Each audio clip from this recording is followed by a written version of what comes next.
Okey, bismillahirrahmanirrahim. Assalamualaikum warahmatullahi wabarakatuh. Pagi Sabtu, insyaAllah saya nak buat quick sharing lah. Quick sharing. Sebenarnya sharing ni lebih kepada hati ke hati lah. Okey, hati ke hati mungkin orang kata fitrah manusia, ramai orang akan terfikir, akan terlintas dalam fikiran apa yang diorang fikir selepas berlakunya kejadian ni. Okey, uh, okey, 2 hari lepas saya baru saja berlaku kemalangan. Okey, tapi alhamdulillah lah tak teruk. Tak teruk pun berjahit jugalah. Ni jahit, ni bibir jahit. Okey, dan badan pun sengal-sengal sikit lah. Just quick sharing je, tak lama. Ni sebagai orang kata macam mana, sebagai peringatan. Okey. Mak saya selalu pesan, wife saya pun selalu pesan, okey, kalau nak keluar kerja tu lazimkanlah baca doa. Baca doa, jangan tinggal lah. Walau sibuk macam mana pun, walau busy macam mana pun, walau kita terkejar-kejar macam mana pun, bacalah doa. Okey, paling ringkas pun bacalah ayat kursi. Okey, ayat kursi tak pun yang paling lengkap yang selalu kita orang baca. Just nak sharing je lah. Bismillahirrahmanirrahim, la yadurru ma'asmihi syai'un fil ard wala fis sama'i wa huwas samiul alim. Lepas tu bismillah tawakkaltu ala Allah wala haula wala quwata illa billahil aliyil azim, dan surah kursi. Macam biasalah, Allahu la ilaha sampai habis. Okey, so tu adalah yang lengkap lah, yang lazim selalu kita orang saya dengan wife kalau keluar rumah kita orang baca yang tu. So kalau kita macam nak cepat ke rushing, nak pergi kerja dah lambat kan, just baca bismillah, lepas tu bacalah ayat kursi kan, yang mana kita sempat lah. Yang penting baca doa. Sebab apa? Kalau korang, saya rasa semua orang tahu, bila kita baca ayat kursi tu 70,000 malaikat akan melindungi kita, insyaAllah. So korang tahu tak, ni sharing hati ke hati lah. Okey, yang mana rasa tak pun, rasa dalam hati dia rasa cakap tak pun, tu tak apalah. Okey, so bila berlaku je kemalangan tu, so mana yang tengok video ni, siapa yang pernah merasai kemalangan, bila saja korang berlaku kemalangan tu, apa yang korang rasa? Korang rasa macam, yalah, first kali korang akan tengok motor dulu, motor ke kereta ke dan sebagainya. Dan yang kedua, baru korang perasan diri korang tu ada cedera, patah dan sebagainya. Okay, so itu dah settle kat situ lah. Okay, korang risau macam mana nak claim insurans, risau macam mana dengan kendaraan, boleh ke tak. Lepas tu, and then baru korang sedar macam mana keadaan badan korang. Masa itulah korang perasan tangan patah, sakit sana sini dan sebagainya. Okay, pengalaman saya macam baru lepas accident tu, saya dah tak fikir dah. Saya dah tak fikir muka saya berdarah apa semua, kena jahit ke. Kita tak fikir yang tu. Kita fikir macam mana kita nak settle lah. Macam mana kita nak settle, siapa claim siapa, kereta claim motor ke, motor claim kereta ke. Masa tu kita fikir. And then bila dah settle semua, hantar ke hospital.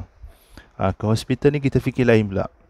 Kita risau, kita dah mula risau banyak. Sebab apa? Kita dah mula teringat isteri dengan anak. Kita dah mula teringat isteri dengan anak kat rumah. Okey, kalau teruk, cuba korang bayangkan lah, kalau kita exit kemalangan teruk. Okey, ni bayangkannya, bukan kita tak nak minta apa-apa, cuma kita nak bayangkan. Okey, kalau kita accident teruk, patah kaki, patah tangan dan sebagainya. Okey, and then prosedur hospital tu terlalu lama. Okey, lepas tu memakan kos. Okey, korang rasa macam mana? Risau. Korang dah start mula fikir anak dengan isteri kat rumah, siapa nak uruskan mereka nanti, siapa nak bagi diorang duit untuk belanja makan, macam mana diorang nak survive. So apabila saya sampai je hospital, mula-mula saya tak fikir apa. Sebab apa?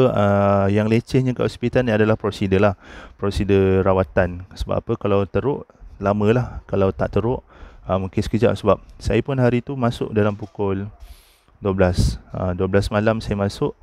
Pukul 8 pagi saya baru keluar. Saya pergi PPUM. Alhamdulillah, kawan sahabat saya Hasri, dia hantarkan saya ke PPUM. Pukul 12 malam dia hantar saya pergi ke hospital, buat ni prosedur X-ray dan sebagainya. Pukul 8 pagi siap. Okey, pukul 8 pagi siap. So apa yang saya nak sharing hari ni adalah korang setuju kan? Korang setuju tak? Banyak-banyak, macam saya cakap tadi, banyak-banyak risiko yang kita tak boleh nak elak adalah kematian.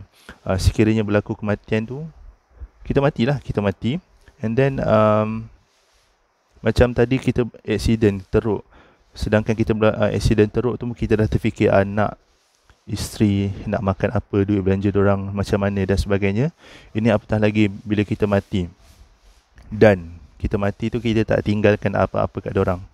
Seperti contoh, kita tak tinggalkan duit, kita tak tinggalkan rumah ke, kita tak tinggalkan apa-apa yang perlu yang kita tinggalkan. Seperti contoh macam selalunya duit lah, duit, okay, untuk diorang survive, untuk diorang orang kata belanja makan minum dan sebagainya. Saya percaya ramai dalam banyak-banyak orang yang menghadapi ataupun mengalami kemalangan, mesti diorang akan fikir macam tu. Sebab apa baru-baru ni saya nak sentuh sikit sebab saya sebagai life planner daripada AIA Takaful, Public Takaful. So saya rasa benda ni macam terbuka, macam buka minda saya. Kalau saya tak ambil sebarang, orang kata sebarang plan takaful lah, okay, sekiranya berlaku apa-apa kemalangan yang melibatkan orang kata cacat kekal ataupun kematian, dan saya tak tinggalkan apa-apa pampasan untuk isteri dan anak, mungkin itu salah besar bagi saya. Tapi Alhamdulillah baru-baru ni saya ambil plan takaful daripada AIA. Tak banyak, tapi at least kalau berlakunya kematian, saya cacat ke apa semua, at least adalah untuk, orang kata, peninggalan untuk anak dan isteri, untuk diorang survive. Sebab apa, bila kita dah cacat kekal ke kita ataupun mati, kita dah tak ada, at least diorang ada duit.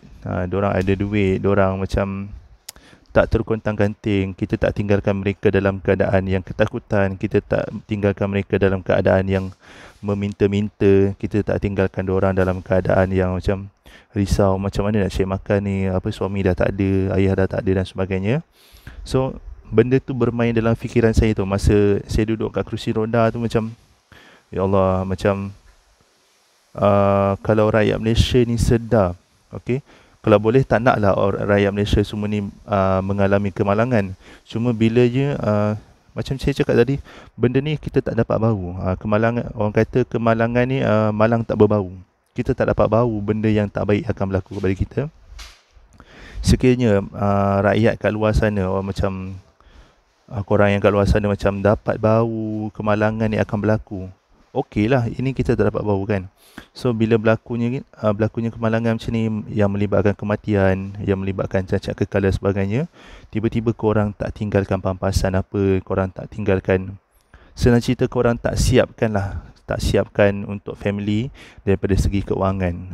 Senang cerita. Okay, so korang akan menyesal lah masa tu. Korang akan duduk kat kerusi roda masa tu, and then tiba-tiba, ini bukan niat untuk menakut-nakutkan, cuma ini adalah kesedaran. Sebab apa? Benda ni berlaku pada saya. Okay, cuma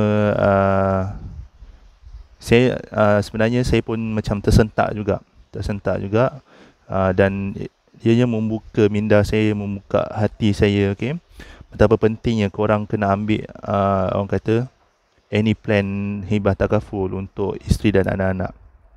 So bila korang korang dah duduk dalam kerusi roda ataupun bilik X-ray, dan doktor sahkan korang punya kaki patah dan sebagainya, prosedur melibatkan duit yang sangat banyak, rawatan yang sangat banyak, bedah ni dan sebagainya, masa itulah korang fikir macam mana nak cari duit, macam mana aku nak dapatkan duit banyak ni untuk rawatan dan sebagainya.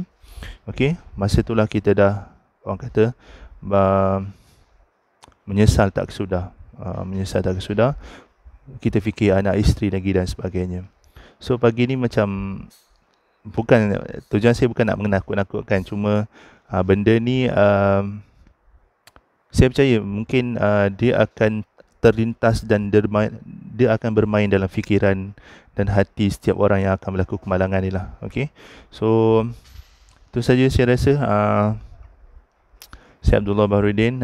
Assalamualaikum warahmatullahi wabarakatuh.